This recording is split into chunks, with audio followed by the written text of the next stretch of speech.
Psalms 90. Ang Diyos at ang buhay ng tao. Prayer ni Moses na prophet ng Diyos. Lord, simula pa nung una, ikaw na ang tahanan namin.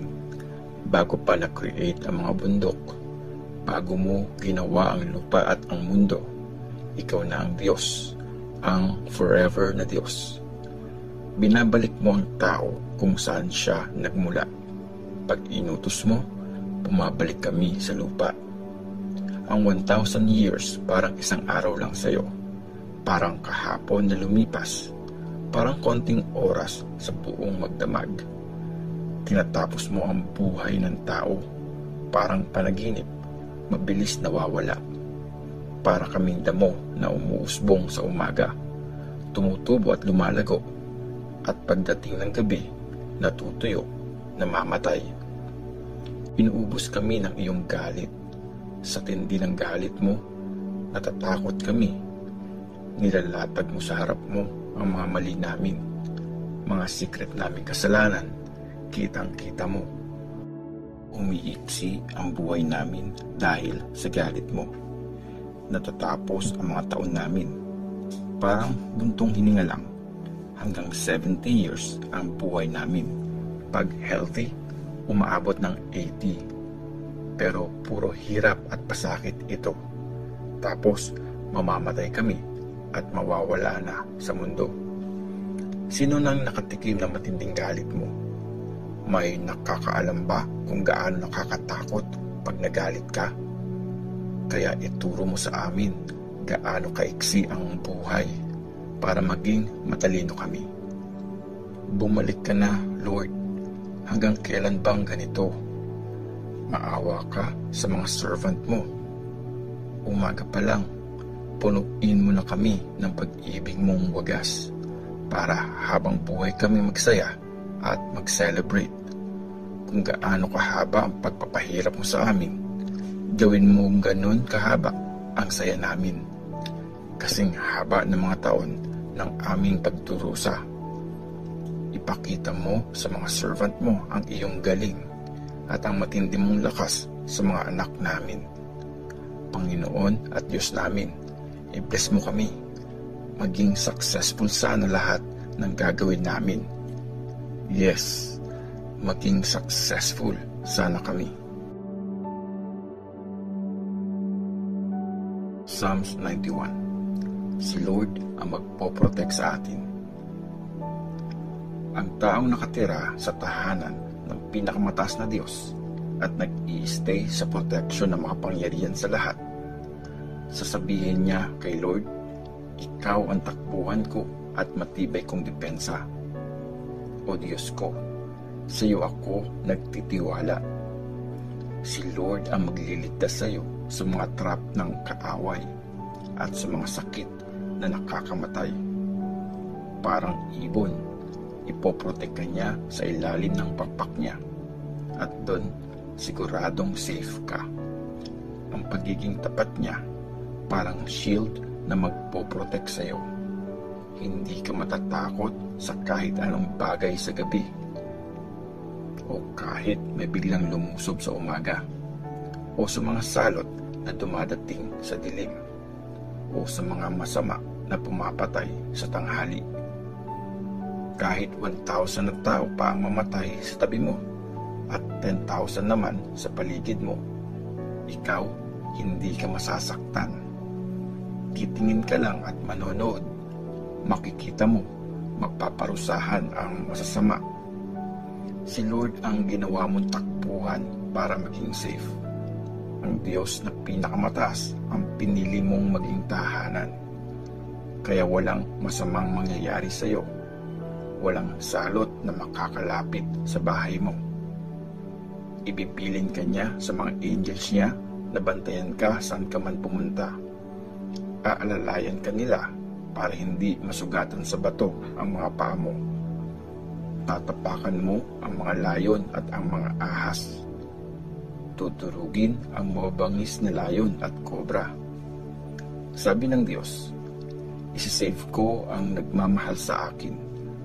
Ipoprotect ko ang nagsasabing ako ang Panginoon niya. Pag tumawag siya sa akin, sasagot ako sa kanya. Sasamahan ko siya sa oras ng kaguluhan. Tutulungan ko siya at bibigyan ng karangalan. I-reward ko sa kanya ang mahabang buhay at ililigtas ko siya. Psalms 92. Kanta ng taong matuwid. Kantang kinumpos para sa araw ng Sabat. Ang sarap magpasalamat sa iyo, Lord, at kumanta ng papuri sa pangalan mo, o Diyos na pinakamataas. Sa umaga, masarap i-declare ang wagas mong pagmamahal, at sa gabi, ang pagiging tapat mo, kasabay ng tugtog ng harp, kasabay ng instrument na may strings. Pinasaya mo ako, Lord, sa mga ginawa mo. Yun ang reason kaya kumakanta ako sa saya. Sobrang galing ng mga ginawa mo, Lord. Grabe ang ilalim mong mag-isip. Hindi kayang malaman ng mga bobo at hindi maiintindihan ng mga mahina ang utak, na kahit dumami ang masasama na parang damo at yung mga gumagawa ng mali, umaasenso. Mawawasak din sila. Wasak talaga. Kasi ikaw, Lord, ang forever na naghahari sa lahat. Sure kaming mamamatay ang mga kaaway mo, Lord, at matatalo lahat ng masasama. Ginawa mo akong kasing lakas ng mabangis na toro. Sumaya ako dahil sa blessing mo. Nakita ko ang pagbaksak ng mga kaaway ko. Narinig ko ang iyak ng masasamang yon. Gaya ng palm tree, namumunga ng marami ang mga matuwid. Tutubo sila at lalago gaya ng cedar sa Lebanon. Para silang punong nakatanim sa tahanan ni Lord, namumunga sa temple ng ating Diyos. Kahit sa kanilang katandaan, namumunga pa rin. Lagi silang malakas at healthy. Sa ganito nakikita na matuwid si Lord. Siya ang nagtatanggol sa akin at walang kahit na anong mali sa Kanya. Psalms 93. Si Lord ay hari. Si Lord ay naghahari. Nababalot siya ng dangal at kapangyarihan. Matibay niyang tinayo ang mundo. Hindi ito matitinag sa kanyang pwesto. Matatag na ang trono mo sa simula pa lang. Wala pa ang lahat, nandyan ka na. Ang kailaliman ng dagat, sumisigaw, O Lord. Sumisigaw, dumadagundong. Pero mas malakas pa sa nagwawalang dagat. Mas malakas pa sa mga alon. Si Lord na nasa langit. Siya ang malakas. Mga utos mo, Lord, hindi nagbabago. Kabanalan ang nagpapaganda sa temple mo, forever and ever. Psalms 94. Si Lord ang judge ng lahat. O Lord, Diyos na gumaganti, Diyos na nagpaparusa, ipakita mo ang galit mo. Bumangon ka, ikaw ang judge ng lahat. Ibigay mo sa mayayabang ang dapat sa kanila. Hanggang kailan magsasaya ang masasama? Hanggang kailan pa, Lord? Akala mo kung sino silang magsalita. Ang yayabang nila, ang sasama ng ginagawa. Dinudurog nila ang bayan mo, Lord. Pinapahirapan ang bayang pinili mo. Pinapatay nila ang mga byuda at mga dayo, pati mga ulila, pinapatay din nila. Sabi nila, di naman tayo nakikita ni Lord. Hindi ito napapansin ng Diyos ng Israel. Mag-isip naman kayo, ang hihina ng ulo nyo, mga bobo. Kailan ba kayo matututo? Ang Diyos ang gumawa ng tenga natin. Hindi ba siya nakakarinig? Siya ang gumawa ng mata. Hindi ba siya nakakakita? Pinaparusahan niya ang mga bansa. Di ba niya kayo paparusahan? Siya ang nagtuturo ng mga nalalaman ng tao. Alam ni Lord kung anong iniisip natin. Alam niyang nawawala yon na parang hininga lang. Masaya ang taong kinokorek mo, Lord, at tinuturuan mo ng mga batas mo. Binibigyan mo sila ng break sa kaguluhan hanggang sa ready na ang hukay para sa masasama.